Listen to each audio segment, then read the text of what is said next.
Roja Bandung 104.3 FM. Menebar cahaya sunnah.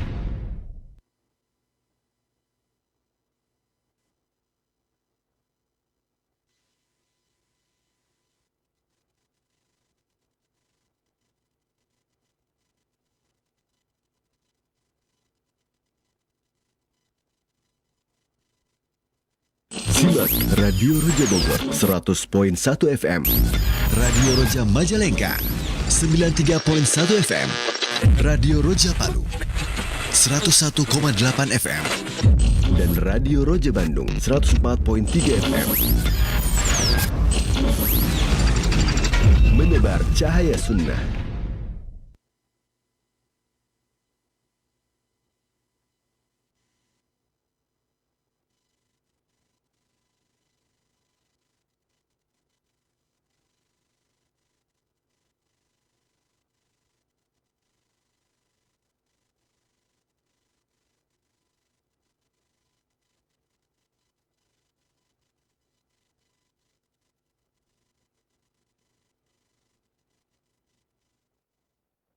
Assalamualaikum warahmatullahi wabarakatuh. Innal hamdalillah nahmaduhu wa nasta'inuhu wa nastaghfiruh wa na'udzu billahi min shururi anfusina wa min sayyiati a'malina. Man yahdihillahu fala mudilla lahu wa man yudlil fala hadiya lahu. Wa asyhadu an la ilaha illallah wahdahu la syarika lahu wa asyhadu anna Muhammadan abduhu wa rasuluh, amma ba'd. Ibu-ibu sekalian, kita melanjutkan kajian kita, itu kitab Sulamul Wusul ila Ilmil Usul.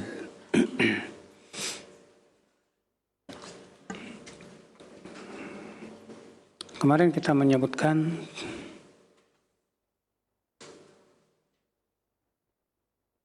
Al-Ahadul Fardul Qadirul Azaliyu As-Samadul Barrul Muhaiminul Aliyu. Al-Ahadu yang Maha Esa, Al-Fardu yang tunggal, Al-Qadiru yang Maha Kuasa, Al-Azaliyu yaitu yang tidak ada permulaannya dan tidak ada pengakhirannya. As-Samadu yaitu tempat bergantung seluruh makhluk. Al-Barru itu yang maha berbuat kebaikan. Ad-Dhuhaq berkata, Al-Barru artinya as-sadiqu fima wa'ad, yaitu benar dalam janjinya. Al-Muhaiminu itu yang menjaga. Sementara Ibnu Abbas, Mujahid, Qatadah, As-Suddi dan Muqatil berkata, Al-Muhaimin artinya huwa asyahid ala ibadihi bi amalihim, yaitu menyaksikan amalan-amalan hamba-hambanya. Ini kemarin ibu-ibu sudah pernah kita bahas sebelum Ramadan, ya. Kemudian Al-Aliyu yang maha tinggi. Lalu beliau menjelaskan, ya, apa yang dimaksud dengan Al-Ali yang maha tinggi. Beliau mengatakan bahwa ketinggian Allah itu ada 3. Kata beliau, uluwa qahrin wa uluwa sya'ni jalla 'anil andadi wal a'wani, kadza lahul uluwu wal fawqiyyah 'ala ibadihi bila kaifiyah. Yang pertama, uluwu qahr, ketinggian qahr, kekuasaan, artinya tidak ada yang bisa mengalahkan Allah. Tidak ada yang bisa menyaingi Allah. Maka Allah itu, ya, alin qahruhu. Bal kullu syai'in tahta sultani qahrihi. Karena segala sesuatu di bawah kekuasaannya. Ya. Allah berfirman, "Qul innama ana mudhir wa ma min ilahin illallahul wahidul qahhar." Katakan, sesungguhnya aku hanyalah pemberi peringatan dan tidak ada ilah yang berhak diibadahi kecuali Allah saja. Al-Wahid yang Maha Esa, Al-Qahhar yang Maha Berkuasa. Ini namanya ulul qahr. Itu ketinggian yang mempunyai makna, artinya Allah menang.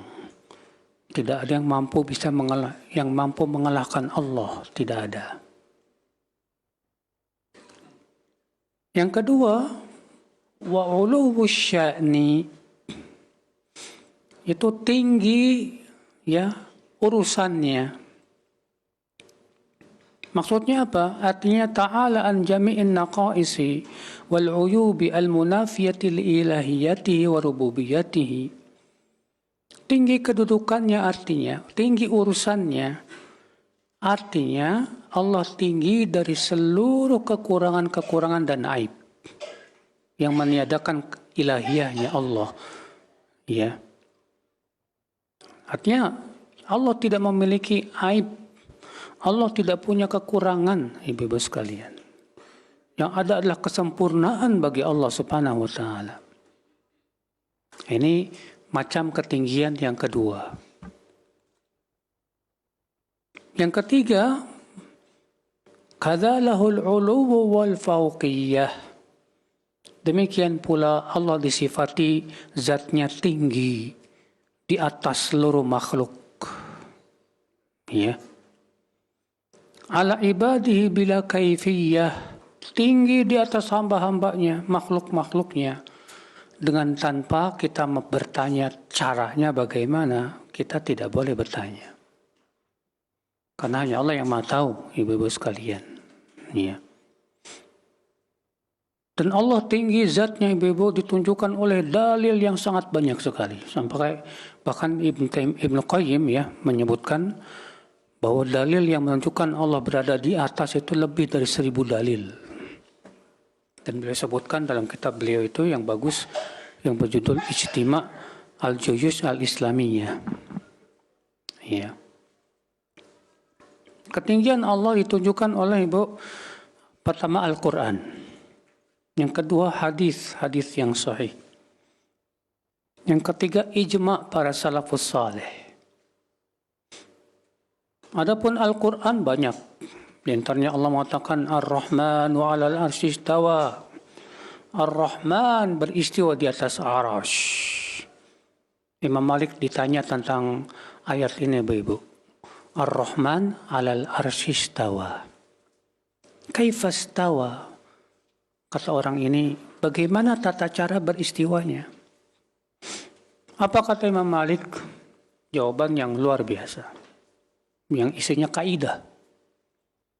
Kata beliau, al-istiwa'u ma'lum. Makna istiwa itu diketahui dalam bahasa Arab. Kita tahu maknanya. Apa itu makna istiwa, Bu? Itu ala wartafa, tinggi. Ya. Wal kaifu majhul.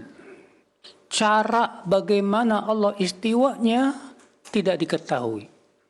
Hanya Allah yang tahu, kata Imam Malik. Wal imanu bihi wajibun. Dan mengimani bahwa Allah beristiwa di atas arasy wajib hukumnya, kata Imam Malik. Was-su'alu anhu bid'atun. Dan bertanya tentang tata caranya itu bid'ah. Ya. Subhanallah, ibu-ibu. Imam Malik di sini ditanya tentang ayat tadi, Ar-Rahmanu 'alal arsy istawa.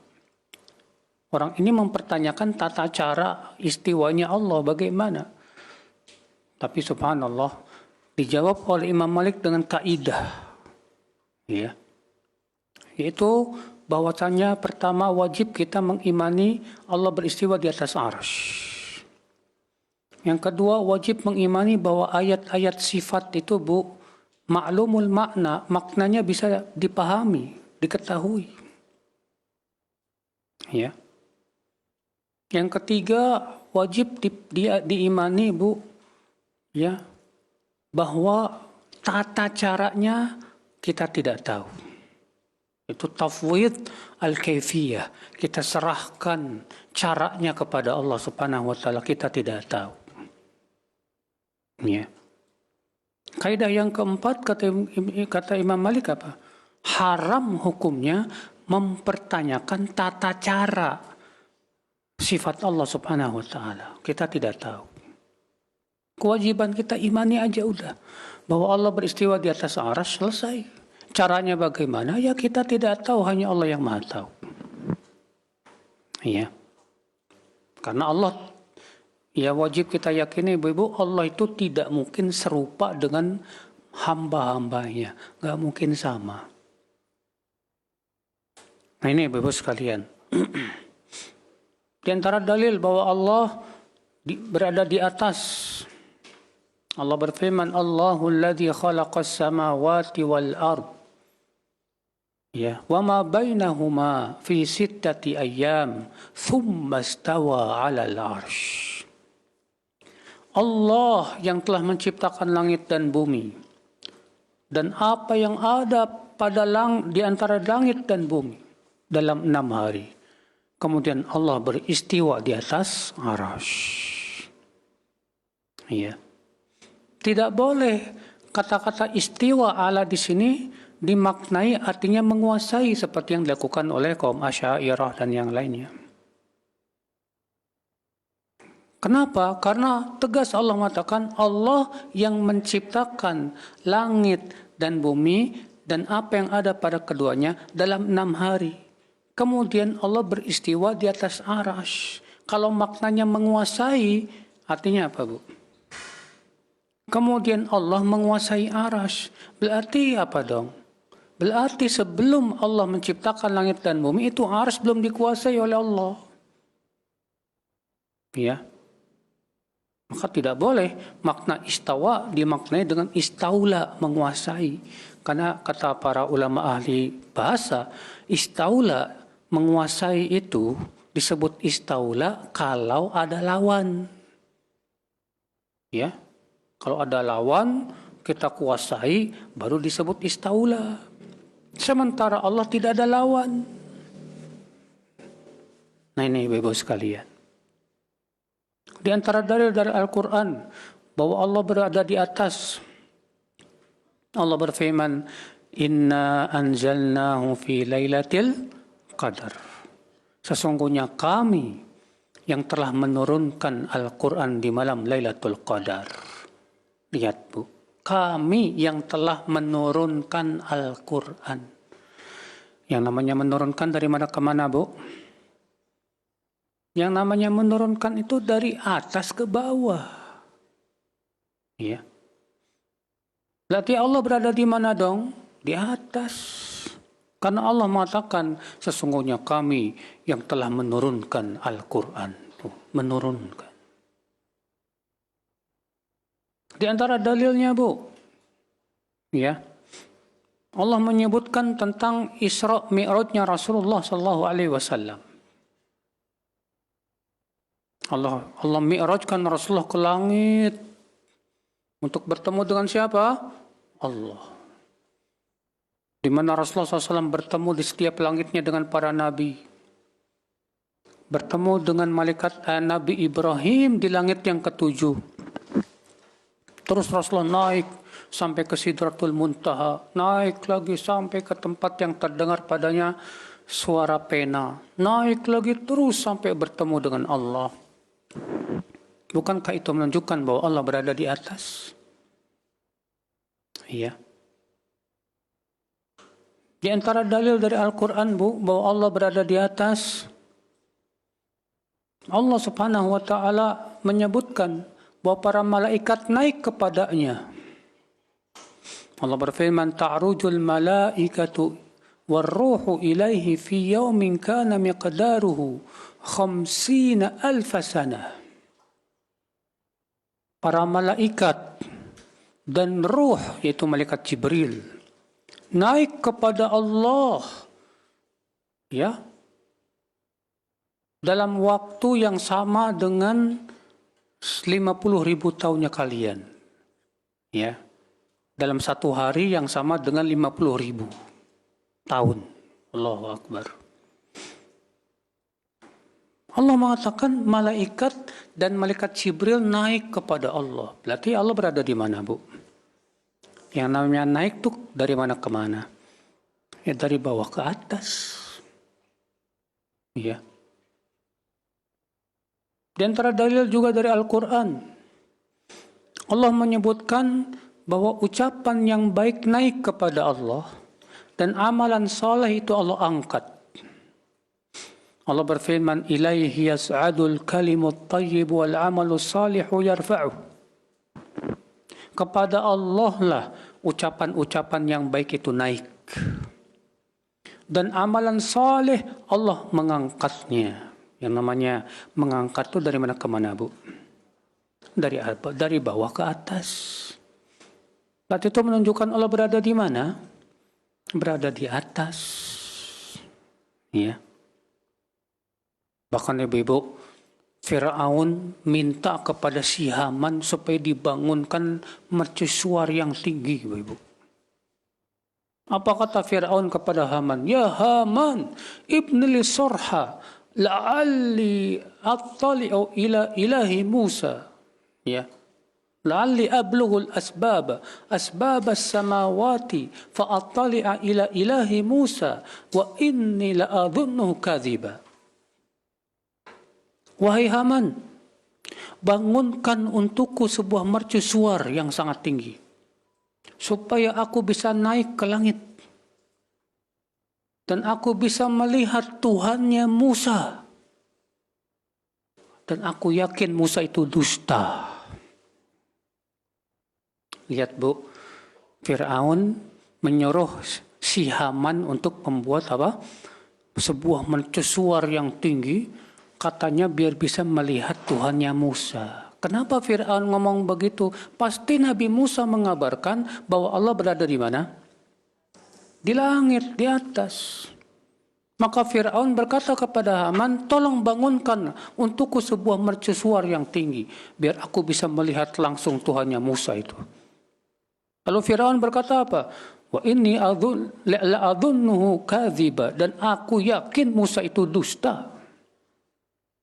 Berarti Fir'aun tidak beriman Allah berada di mana? Di atas. Maka orang yang menolak keberadaan Allah berada di atas, di langit, ya sama dengan akidah Fir'aun kalau begitu. Ya. Ibu-ibu sekalian. Hadis-hadis Rasulullah SAW banyak. Di antaranya Rasulullah SAW, ibu-ibu sekalian. Ya, ketika haji wada, Rasulullah SAW ceramah di hadapan para sahabat. Lalu kemudian setelah selesai ceramah, Rasulullah bersabda, ala hal ballagtu, bukankah aku sudah menyampaikan semuanya kepada kalian? Kata para sahabat, bala, benar hai Rasulullah. Maka Rasulullah menunjuk dengan jarinya ke langit dan berkata, Allahumma syhad, ya Allah, saksikan ya Allah.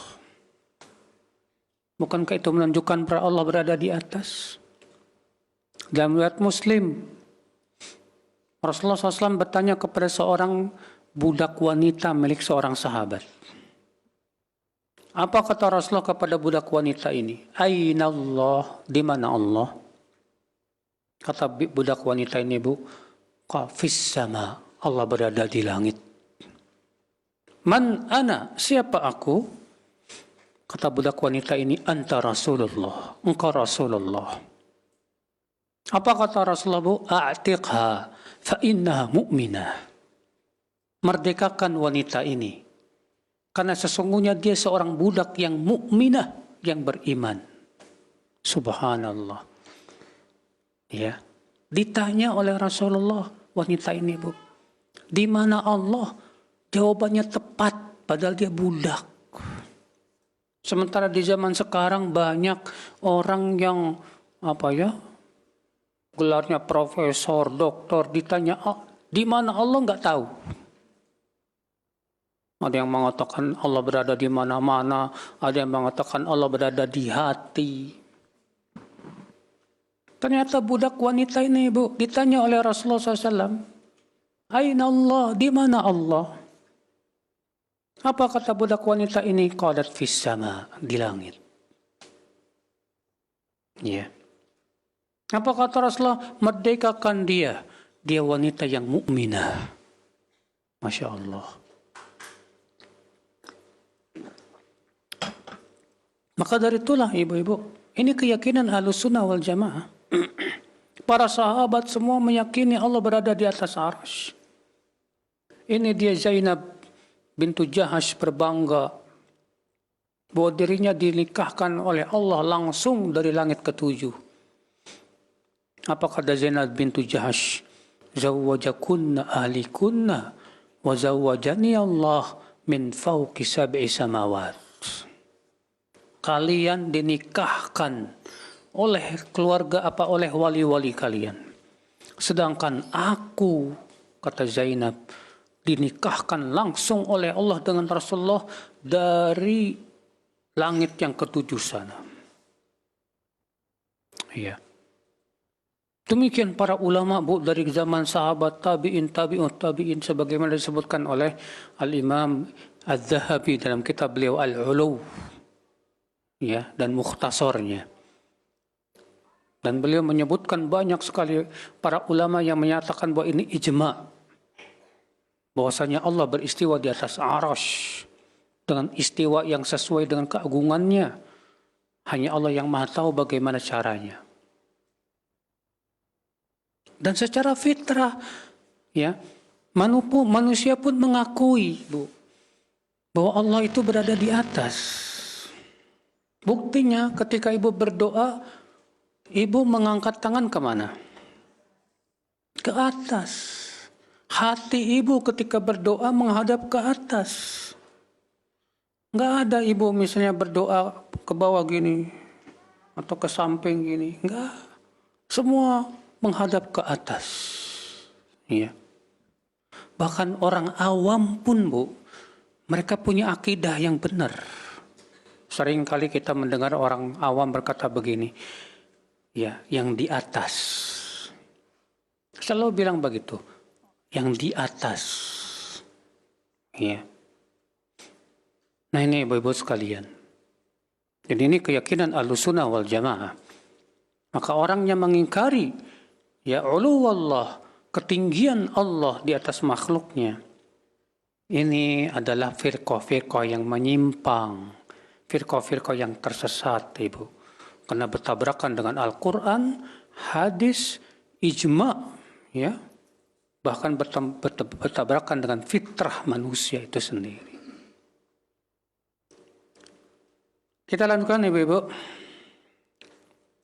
Kata beliau, wa ma'adha muttali'un ilaihimu bi'ilmihi muhaiminun alaihimu. Walaupun Allah berada di atas, beristiwa di atas arsy, tapi Allah melihat hamba-hambanya. Dengan ilmunya Allah mengetahui. Muhaiminun, yang mengawasi mereka. Ya, muhaimin sudah kita sebutkan di antara maknanya yaitu asyahid, yang menyaksikan, ar-raqib, yang mengawasi, ibu-ibu sekalian. Artinya Allah, ya, berada di atas arsy, jauh. Tapi Allah ilmunya, Bu, di mana-mana.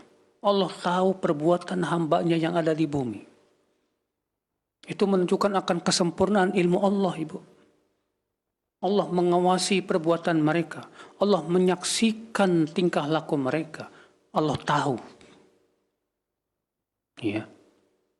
Makanya Ibnu Abbas ketika menafsirkan firman Allah, wa huwa ma'akum aynama kuntum, dan dia Allah bersama kamu di mana saja kamu berada. Ya, kata Ibnu Abbas apa? Huwa ala arsyihi wa ilmuhu fi kulli makan, atau kama qala. Dia Allah berada di atas arasy-Nya, sedangkan ilmunya pada setiap tempat. Artinya Allah mengetahui segala sesuatu. Ya. Wa dzikruhu lil qurbi wal ma'iyyah lam yanfil lil 'uluwi wal fawqiyyah.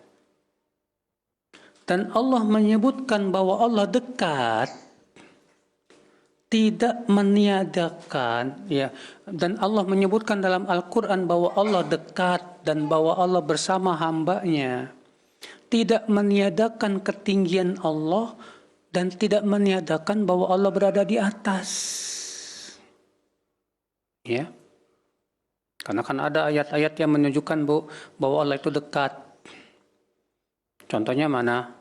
Allah berfirman, "Wa idza sa'alaka 'ibadi anni fa inni qarib." Apabila hamba-hambaku bertanya kepadamu tentang aku, katakan kepadanya, sesungguhnya aku dekat, kata Allah. Ya. Maksudnya dekat, bagaimana itu? Artinya, pertama, Allah mendekat kepada hamba-Nya dengan apa yang Allah kehendaki. Namun sama sekali tidak menunjukkan bahwa Allah tidak berada di atas. Allah berada di atas. Allah beristiwa di atas arasy. Dan Allah mendekat kepada hamba-Nya. Bagaimana caranya? Hanya Allah yang Maha tahu. Bagaimana mendekatnya Allah kepada hamba-Nya? Contohnya disebutkan dalam hadis, Ibu. Allah turun ke langit dunia pada sepertiga malam terakhir. Ya, Allah turun ke langit dunia. Nggak boleh kita pikir pakai otak kita, pakai akal kita. Oh, Allah turun ke langit dunia pada sepertiga malam terakhir. Yang namanya sepertiga malam kan selalu ada di belahan bumi ini. Kita katakan, akhi, cukup kamu imani, akal kamu itu tidak akan bisa sampai. Karena Allah Maha Gaib. Ya. Dan tidak ada yang mustahil bagi Allah. Karena Allah Maha Kuasa atas segala sesuatu. Jadi kewajiban kamu apa? Imani aja udah. Bahwa Allah turun ke langit dunia pada sepertiga malam terakhir tanpa kosong zat arasy Allah, enggak kosong dari zatnya, enggak. Kalau sebagian orang mengatakan begini, kalau Allah turun ke langit dunia terus arasy kosong dong. Kita katakan, ya akhi, Allah Maha Besar. Allah Maha Kuasa. Hanya Allah yang Maha tahu bagaimana caranya. Kita tidak tahu. Ya. Jadi dekatnya Allah tidak bertabrakan dengan bahwa Allah beristiwa di atas arasy. Bahwa Allah berada di atas, tidak bertabrakan. Demikian pula Allah menyebutkan bahwa Allah bersama hamba-hambanya. Tidak menunjukkan bahwa Allah berada di mana-mana, tidak. Ya, seperti firman Allah, wa huwa ma'akum ainama kuntum. Dan dia Allah bersama kalian di mana saja kalian berada. Apa yang dimaksud dengan bersama kalian sudah kita sebutkan dari penafsiran Ibnu Abbas. Artinya bersama kalian dengan ilmunya, dengan pengawasannya. Sedangkan zat Allah beristiwa di atas arasy-Nya. Ya. Seperti contoh lagi firman Allah, wa nahnu aqrabu ilaihi min hablil warid. Dan kami lebih dekat kepadanya dari tali uratnya. Dari urat lehernya. Apa maksudnya kami lebih dekat kepadanya dari urat lehernya? Ya.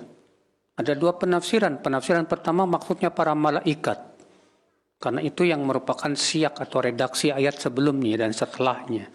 Allah sedang berbicara tentang para malaikat. Sebagian lagi mengatakan maksudnya Allah dekat kepadanya.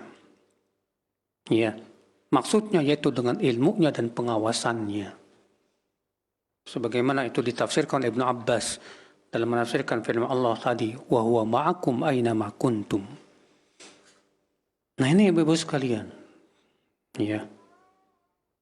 Fa innahu al-'aliyyu fi dunuwihi wa huwal qaribu jalla fi 'uluwihi.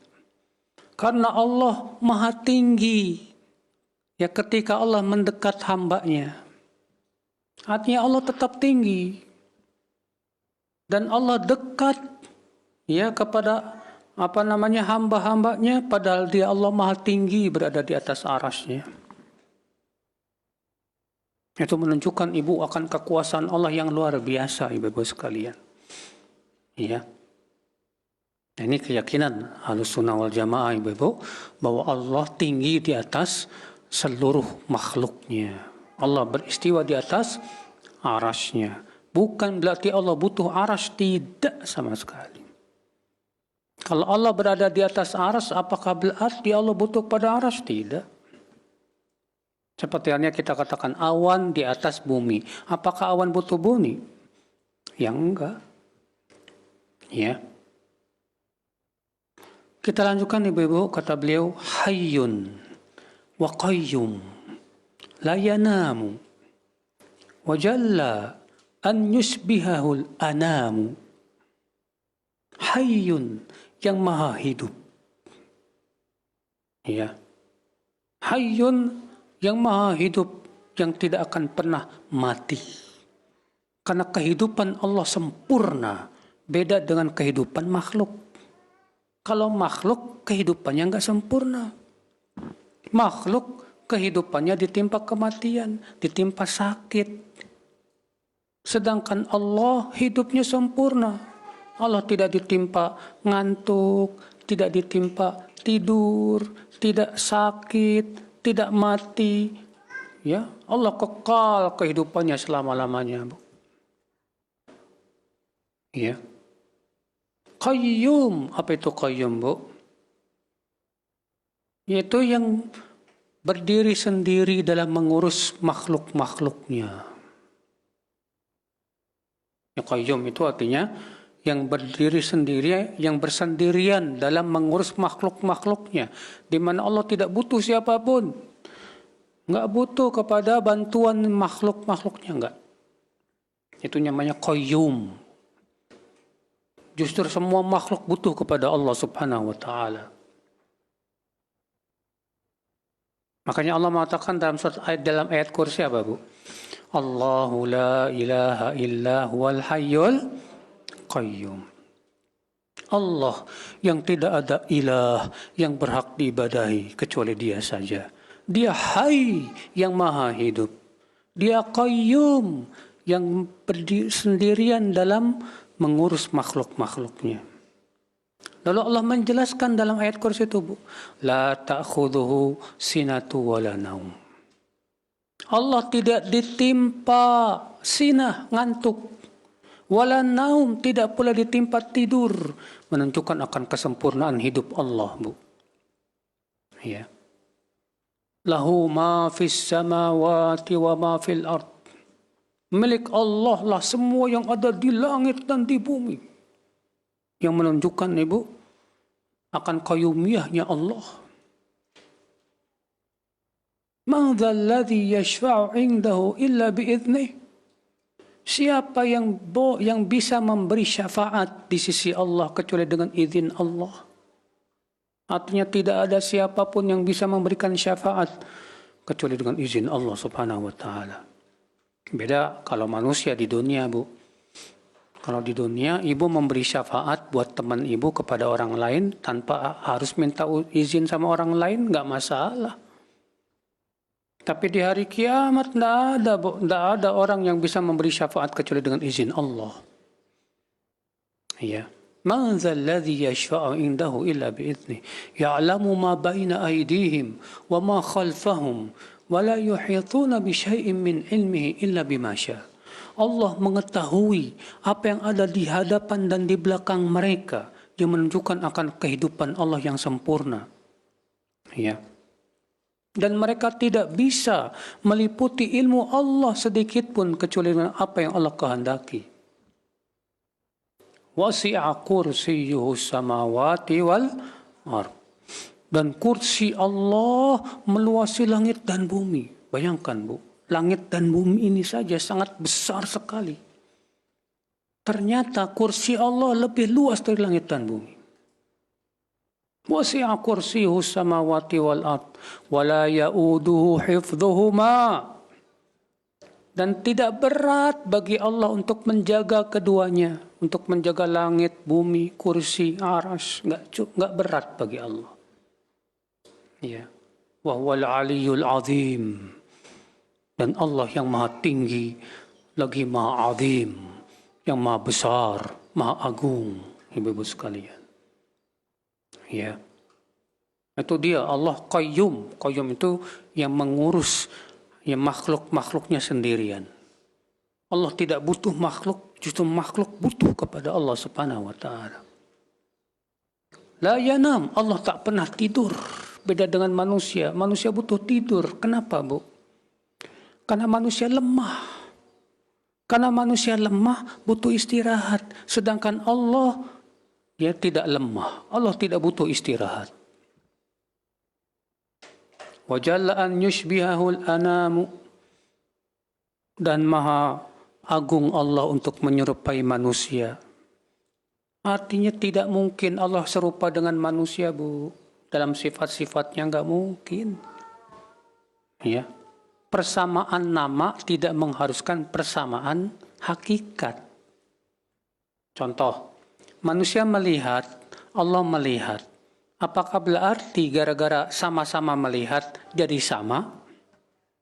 Jawab tidak. Manusia melihat sesuai dengan apa?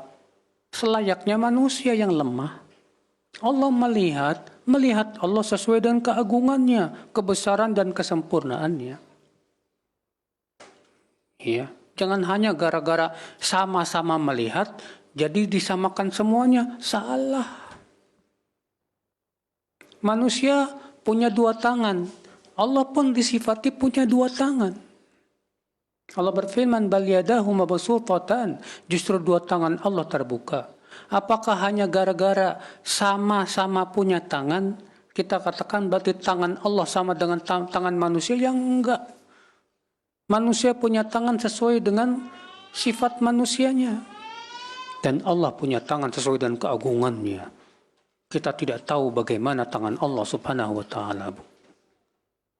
Ya. Sesama makhluk saja, Bu, bisa berbeda.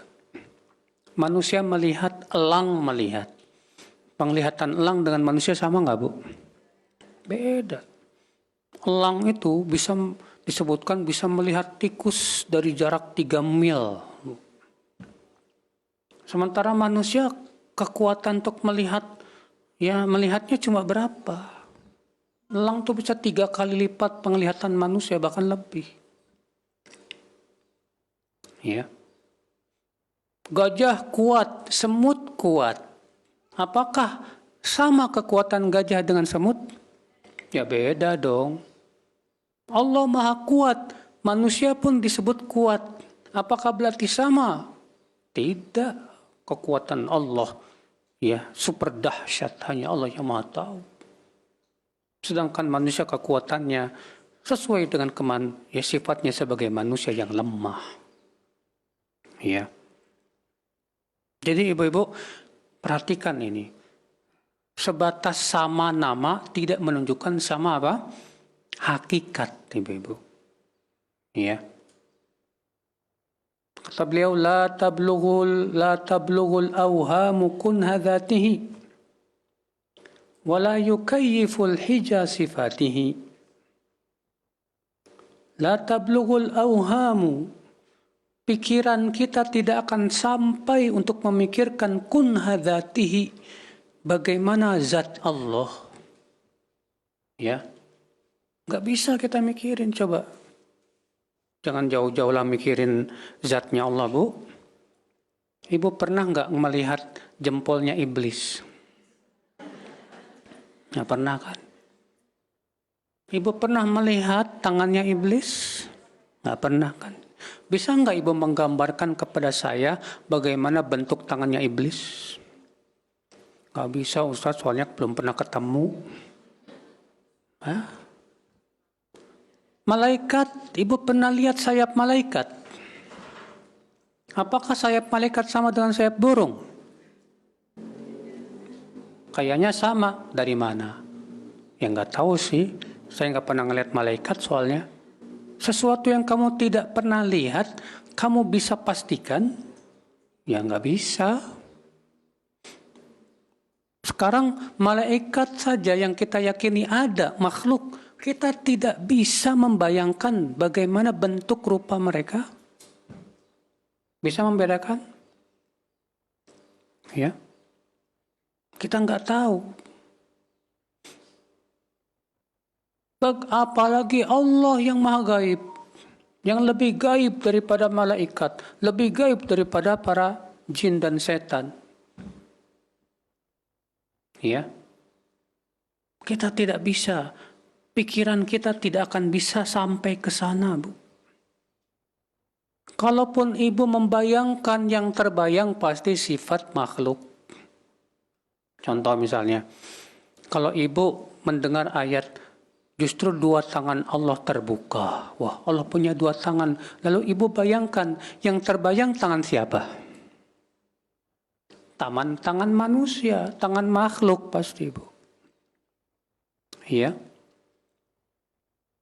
Ketika disebutkan dalam hadis, Allah punya jari jemari. Yang terbayang di pikiran ibu jari siapa? Jari manusia. Iya. Padahal jari Allah tidak serupa dengan jari manusia. Cukup kita imani saja Allah punya jari, selesai. Bagaimana hakikatnya, bentuknya, hanya Allah yang maha tahu. Ya. Nah ini ibu-ibu sekalian. Wala yukayyiful hija. Dan tidak boleh akal pikiran kita mempertanyakan tentang bagaimana sifat Allah, itu nggak boleh. Karena itu tidak akan mungkin, Bu, dicapai oleh akal. Allah pun tidak pernah mengabarkan kepada Rasulnya. Rasul pun tidak pernah menjelaskan kepada umatnya. Ya. Dan para sahabat pun tidak pernah bertanya tentang tata caranya, nggak pernah. Nggak ada satupun sahabat bertanya ke Rasulullah, "Hai Rasulullah, tolong jelaskan bagaimana bentuk tangannya Allah." Nggak ada. Ya. Ketika Rasulullah SAW naik mimbar dan berkata, ya, "Yaqbidullahu yaumal qiyamah as-samaa'a biyamini, yatwi ya biyaminihi." Allah pada hari kiamat nanti akan melipat, ya, langit dengan tangan kanannya dan menggenggamnya dengan tangan kanannya dan menggenggam bumi dengan tangan yang lainnya.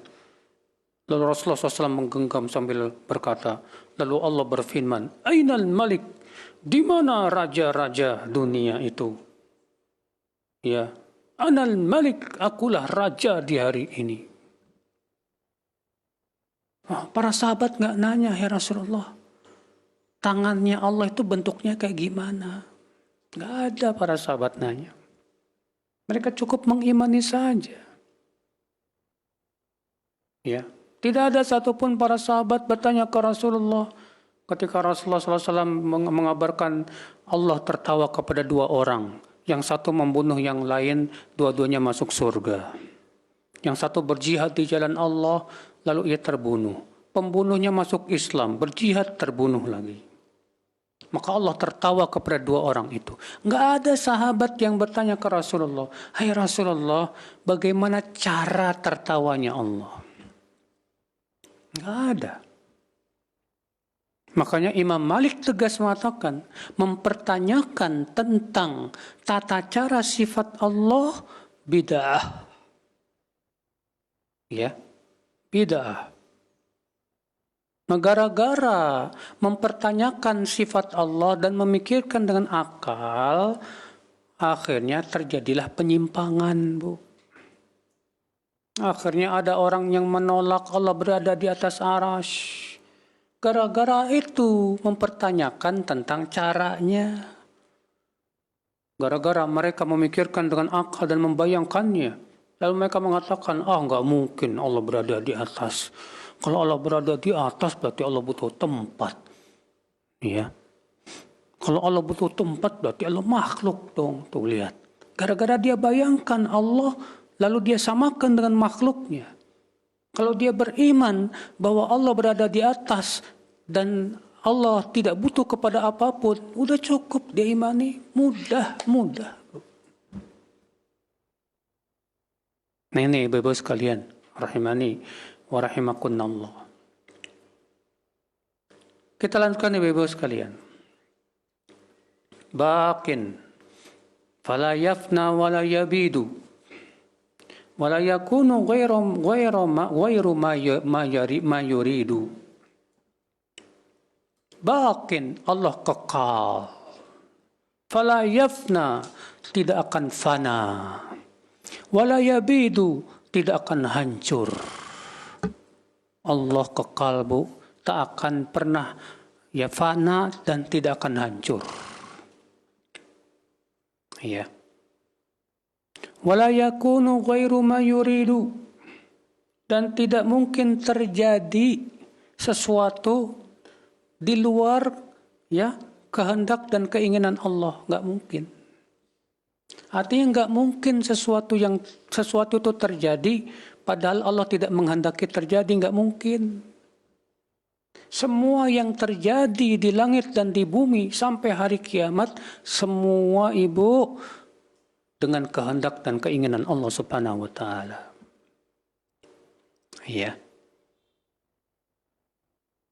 Ini wajib kita imani, Ibu. Itu bahwa Allah punya sifat iradah, berkeinginan. Ya. Allah berfirman, fa'alul lima yurid. Allah berbuat sesuai dengan yang Allah inginkan. Dan Allah kalau menginginkan sesuatu terjadi, pasti terjadi. Dan kalau Allah menginginkan sesuatu tidak terjadi, tidak mungkin terjadi. Ya. Maka siapa yang punya keyakinan bahwa sesuatu itu boleh saja terjadi di luar keinginan dan kehendak Allah, maka ini orang tersesat jalan dan menuduh Allah lemah. Masalahnya ada, Bu, firqah sesat yang punya keyakinan ini ada. Apa itu? Firqah Qadariyah. Qadariyah itu kelompok golongan yang menolak adanya apa? Takdir. Ya. Orang-orang Qadariyah punya keyakinan bahwa kalau Allah berkehendak sesuatu ada, bisa jadi tidak terjadi. Kalau Allah tidak berkehendak adanya sesuatu terjadi, bisa jadi terjadi. Oh, ini penghinaan kepada Allah. Ya. Makanya ada orang Arab Baduy datang kepada pentolan Qadariyah yang bernama Amr bin Ubaid. Apa kata orang Arab Baduy ini? Wahai Amr, untaku hilang, dicuri orang. Tolong kamu berdoa sama Allah supaya Allah kembalikan untaku. Apa kata si Amr, Bu? Dia berdoa dengan keyakinan yang sesat. Ya Allah, sesungguhnya unta orang ini hilang dan engkau tidak berkehendak untuk hilang. Lihat. Fardut alaihi ibilah, maka tolong ya Allah kembalikan unta orang ini kepadanya. Apa kata orang Arab Baduy ini, Bu? La hajati li fi ya ila du'aik. Aku enggak butuh sama doa kamu. Loh, kenapa kata si Amr? Kamu tadi berkata, ya Allah, unta orang ini hilang dan engkau tidak berkehendak untuk hilang. Kalau Allah tidak berkehendak untuk hilang ternyata tetap aja hilang, saya khawatir kalau Allah berkehendak untuk kembali ternyata enggak kembali-kembali. Buat apa kalau gitu saya berdoa sama Allah? Saya nggak butuh sama doa kamu. Ini keyakinan yang sesat, Ibu. Orang Arab Baduy saja paham nih sesat, ini nggak benar ini. Karena keyakinan kita Ahlussunnah mengatakan segala sesuatu itu, Bu, tidak lepas dari kehendak Allah. Ya, Ibu misalnya mobilnya hilang atau motornya hilang, semua sudah dengan kehendak Allah dan tidak lepas dari kehendak Allah. Makanya kita orang Islam, Bu, Kalau ditimpa musibah disuruh ngomong apa, Bu? Qaddarallahu wa ma syaa fa'al. Semua sudah takdir Allah. Kalau Allah berkehendak, pasti Allah lakukan. Itu yang kita lakukan, Ibu-ibu sekalian. Itu keyakinan yang diajarkan oleh Rasulullah sallallahu alaihi wasallam. Ya. Kita lanjutkan, munfaridun bil khalqi wal iradah wa hakimun jalla bima aradah. Dan Allah bersendirian dalam penciptaannya, menciptakan makhluk seluruhnya. Allah bersendirian. Mudah bagi Allah untuk menciptakan makhluk, cukup Allah mengatakan kun, jadi. Ya. Mungkin ada yang bertanya, Ustadz, Allah kan bisa menciptakan segala sesuatu dengan cukup mengucapkan kun, jadilah. Fayakun, maka jadi. Tapi kenapa Allah menciptakan langit dan bumi dalam 6 hari? Kenapa Allah tidak katakan kun langsung jadi? Ya. Dan Allah menciptakan Nabi Adam pun tidak dengan kun. Tapi Allah menciptakan Nabi Adam dengan apa? Tangannya langsung. Diambil dari berbagai macam tanah, lalu Allah membentuk dengan tangannya langsung menjadi manusia, lalu Allah meniupkan padanya roh darinya, lalu hiduplah Adam. Kenapa ya Allah tidak mengatakan kun saja? Kita katakan, akhi, saudaraku, perbuatan Allah nggak usah ditanya. Allah berfirman, la yus'alu amma yaf'alu wa hum yus'alun. Allah tidak boleh ditanya tentang apa yang Allah lakukan. Allah Maha tahu kenapa Allah menciptakan langit dan bumi itu dalam 6 hari. Hanya Allah yang Maha tahu. Apa hikmah-hikmahnya, hanya Allah yang Maha tahu.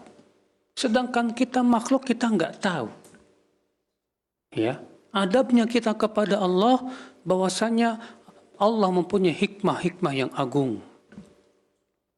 Ya, hanya Allah yang Maha tahu kenapa Allah menciptakan 6 hari. Kenapa Allah tidak langsung mengatakan kun?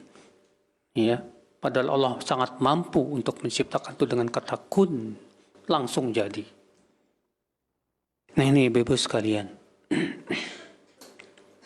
Munfaridun bil khalqi wal iradah. Allah bersendirian dalam menciptakan dan berkeinginan. Karena keinginan Allah tidak akan ada yang bisa menolaknya, Bu.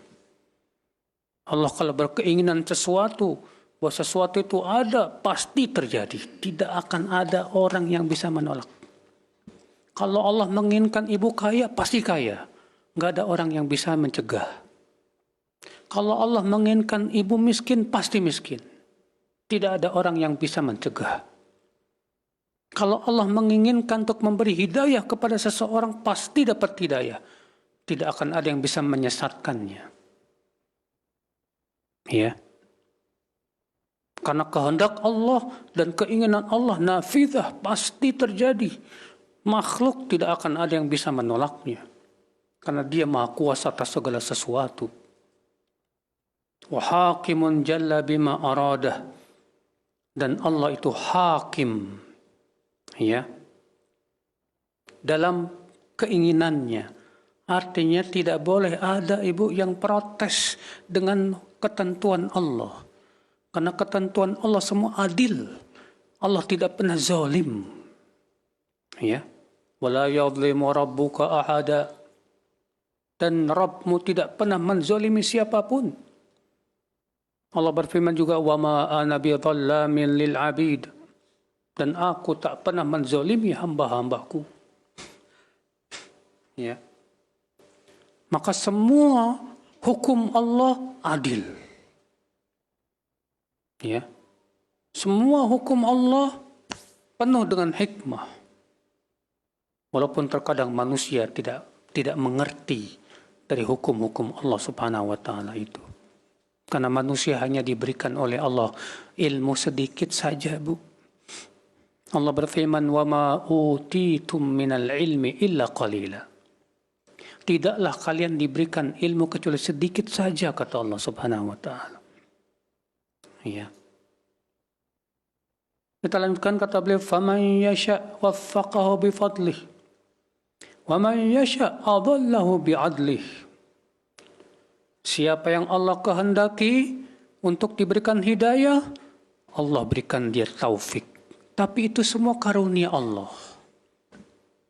Dan siapa yang Allah kehendaki untuk tersesat, dia pasti tersesat. Tapi itu semua dengan keadilan Allah. Artinya, Bu, orang yang diberikan oleh Allah hidayah, diberikan taufik, itu semata-mata karunia dari siapa? Allah. Semata-mata pemberian dari Allah. Maka dari itu, seorang hamba jangan pernah merasa sombong dan ujub dengan amal solehnya. Kenapa? Karena kita diberi oleh Allah taufik untuk beramal soleh. Semata-mata karunia dari Allah, Bu. Ya, kalau bukan karena Allah yang memberikan taufik, kita nggak bisa beramal soleh. Makanya orang yang merasa sombong, ya, ujub dengan amal solehnya, orang ini sama saja menganggap bahwa dia beramal soleh tanpa karunia dari Allah. Ya, ini jelas tidak dibenarkan, ibu-ibu sekalian. Maka orang yang diberikan oleh Allah hidayah taufik, itu karena karunia Allah. Dan orang yang tersesat jalan, itu karena keadilan dari Allah. Allah Maha Adil. Kenapa si fulan tersesat? Kenapa Fir'aun tidak mau menerima dakwah Nabi Musa? Allah Maha tahu. Allah Maha Adil. Allah menyesatkan seseorang karena dia memang menginginkan kesesatan. Ya.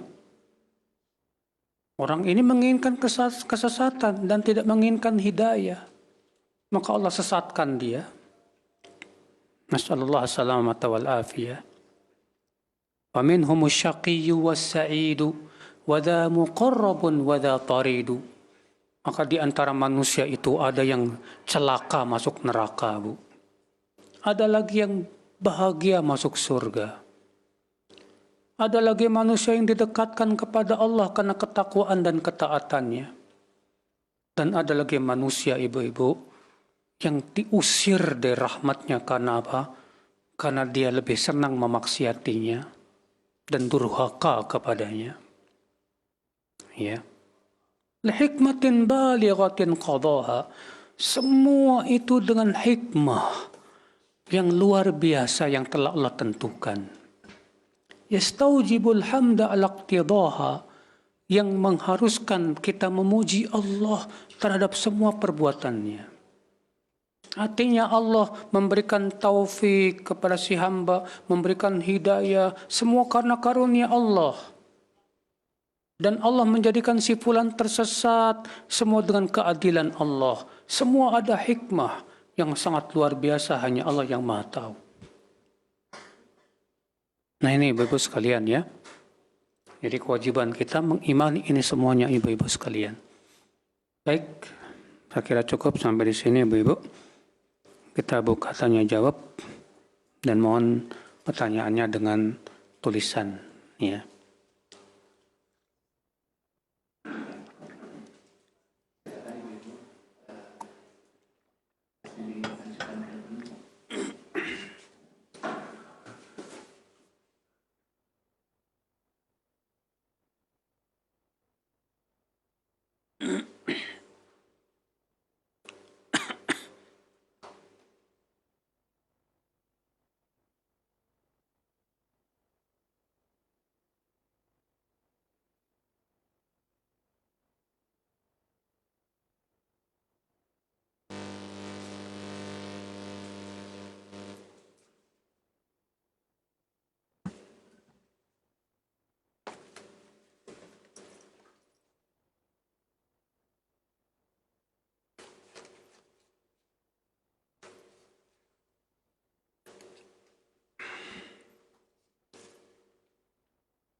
Bagaimana sikap kita ketika ada anak yang maunya kuliah ngambil jurusan filsafat? Waduh, Bu.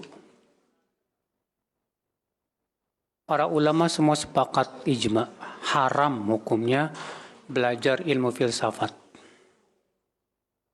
Ya. Bawakan perkataan-perkataan para ulama yang banyak tuh, Bu. Seperti perkataan Imam Syafi'i. Kan mereka mengaku mazhab Syafi'i katanya. Sementara Imam Syafi'i tegas mengatakan apa? Hukmi li ahlil kalam, hukuman saya untuk orang yang belajar ilmu kalam, itu ilmu filsafat.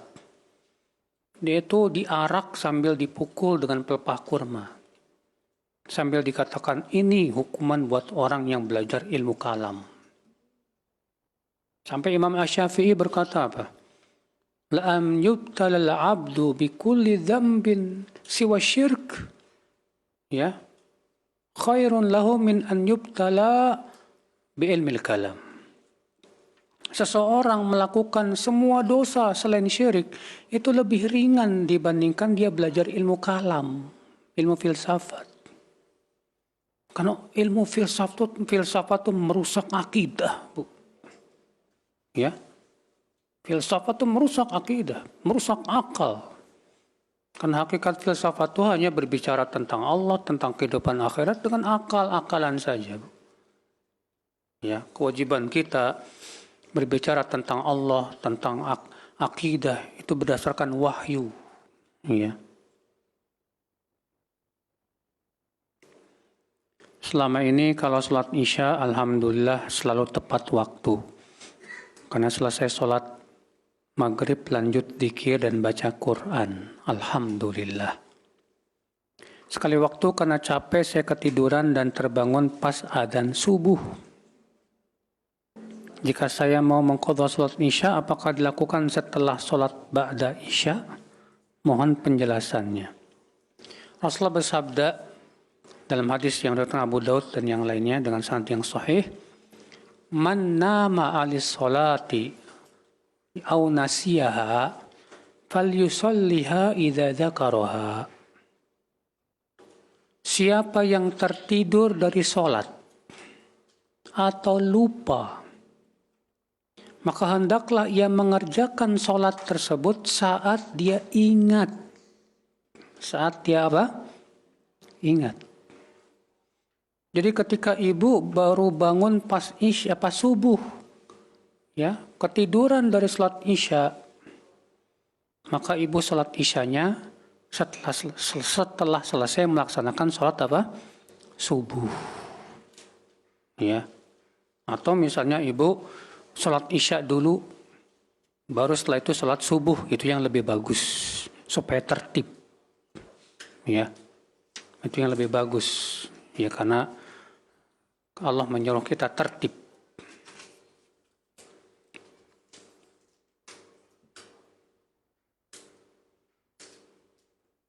Dan Rasulullah SAW pernah, Bu, nggak sempat sholat asar. Sampai waktu maghrib masuk. Maka beliau pun segera sholat asar dulu, lalu sholat maghrib. Di waktu maghrib. Hadisnya sahih, riwayat Bukhari dan Muslim.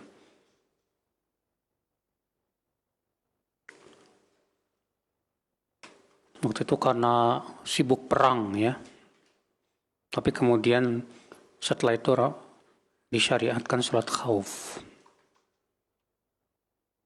Bagaimana hukum ketika seseorang sudah berada di dalam masjid dan sudah adzan zuhur, kemudian mengerjakan sholat zuhur sendiri sementara dalam keadaan belum iqamah? Nggak benar.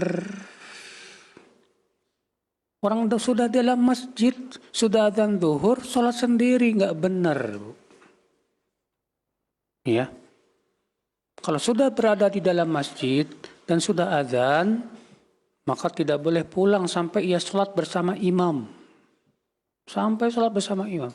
Adapun dia sholat sendirian, maka ini tidak dibenarkan sama sekali. Ya.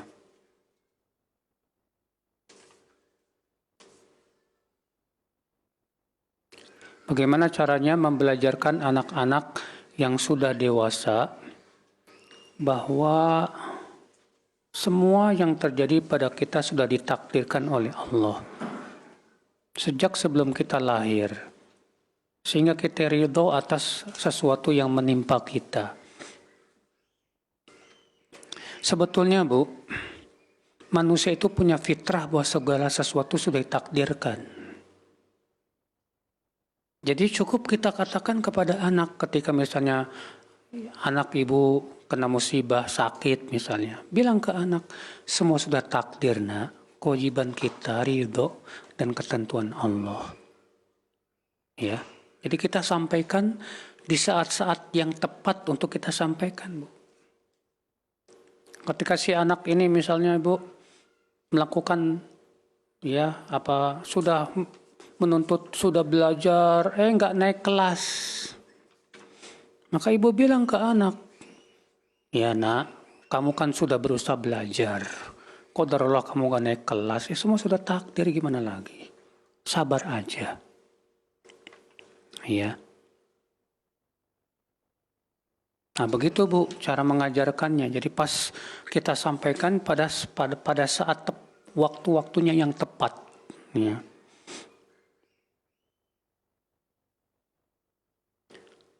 Acara halal bihalal untuk memperkuat ukhuwah, apakah Rasul dan para sahabat juga merayakannya? Apa maksudnya halal bihalal? Kalau maksud halal bihalal cuma kumpul-kumpul, makan-makan untuk memperlihatkan kegembiraan hari raya, boleh, nggak masalah. Hatta di Saudi pun acara seperti ini ada. Ya, di Saudi itu mereka di kampung-kampungnya mereka kumpul-kumpul ya sebagai rasa senang atau bersyukur atas nikmat Allah Subhanahu wa taala yang memberikan kepada mereka nikmat hari raya.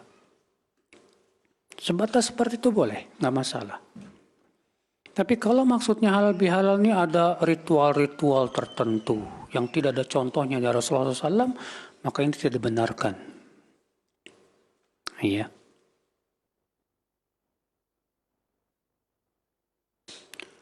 Kalau ada senam lansia bersama di suatu tempat dengan menggunakan musik, boleh enggak? Masalahnya musiknya tuh Bu. Sementara kata para ulama seperti Imam Qurtubi dan yang lainnya, ya, mendengarkan musik itu hukumnya haram dengan ijma. Ya, haram. Jadi gimana dong? Ya udahlah senam di rumah aja sendiri Bu. Insya Allah ya, kalau kita niatnya pengen sehat supaya bisa ibadah, Allah bantu. Ya. Jika seseorang di sholat malamnya selalu membaca Quran lewat HP karena hafalannya sedikit, sedangkan ia ingin baca ayat panjang. Setiap membaca satu persatu ada rasa nikmat di hatinya, padahal tidak semua artinya dipahami. Apakah boleh Ustadz terus-menerus setiap sholat malam dengan membaca ayat lewat HP seperti itu? Iya Bu, kalau memang hafalannya sedikit, sementara kita ingin bacanya yang panjang, boleh kita sholat walaupun sambil membaca mushaf. Iya. Tapi ingat, ini khusus untuk sholat sunnah, sholat malam. Tidak untuk sholat wajib, tidak. Kenapa? Berdasarkan perbuatan Aisyah radhiyallahu anha. Aisyah di bulan Ramadan diimami oleh budak laki-lakinya sambil melihat ke mushaf. Ya, sambil melihat kemana? Ke mushaf. Nah ini. Tapi Bu, betapa bagusnya kalau hafalan ibu ditambah. Ibu tambah baca. Jadi ketika salat malam, ibu gunakan kesempatan untuk murojaah, menguatkan hafalan dengan mengulang-ulang.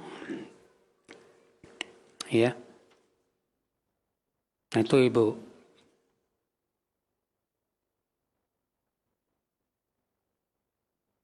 Kalau memberikan tontonan tentang kisah Nabi yang belum tahu apakah sesuai sunnah atau belum, bagaimana ya Ustadz? Lebih baik jangan. Kalau memang ibu belum tahu itu sesuai dengan riwayat-riwayat yang sahih apa bukan. Karena tontonan-tontonan ya buat anak-anak tentang kisah para Nabi Bu, Banyakan mereka itu tidak peduli riwayat sahih atau tidak sahih. Bahkan yang Israiliyat pun dipakai juga. Ya. Jadi kalau kita mendingan ibu beli buku-buku tentang kisah para nabi yang sahih, ibu yang cerita sambil baca.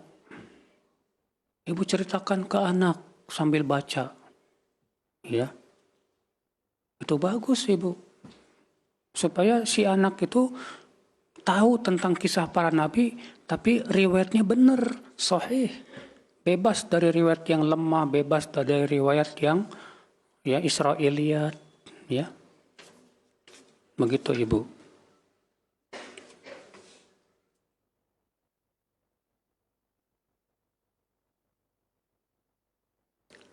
Bagaimana jika sedang sholat,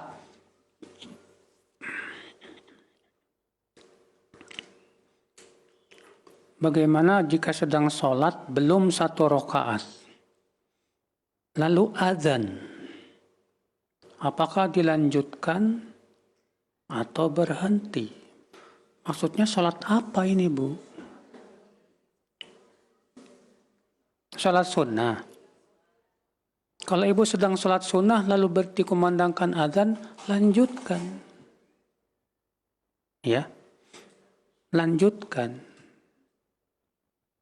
Kalau ibu sedang sholat witir, belum 1 rakaat, masih baca Al-Fatihah, azan.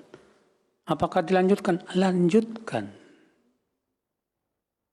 Kenapa? Karena Nabi mengatakan, ij'alu akhir sholatikum bil-laili witra. Jadikan akhir sholat malam kalian itu sholat akhir sholat malam kalian itu jadikan terakhirnya sholat witir. Ya. Maka ibu tetap lanjutkan. Kalau ibu sudah sholat malam, qadarullah pas witirnya adzan, lanjutkan, Bu. Ya.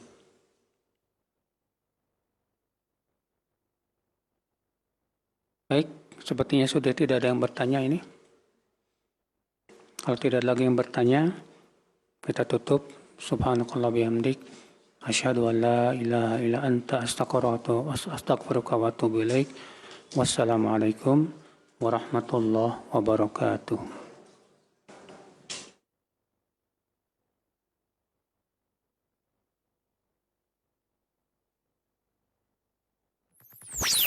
Roja TV, saluran tilawah Al-Quran dan kajian Islam.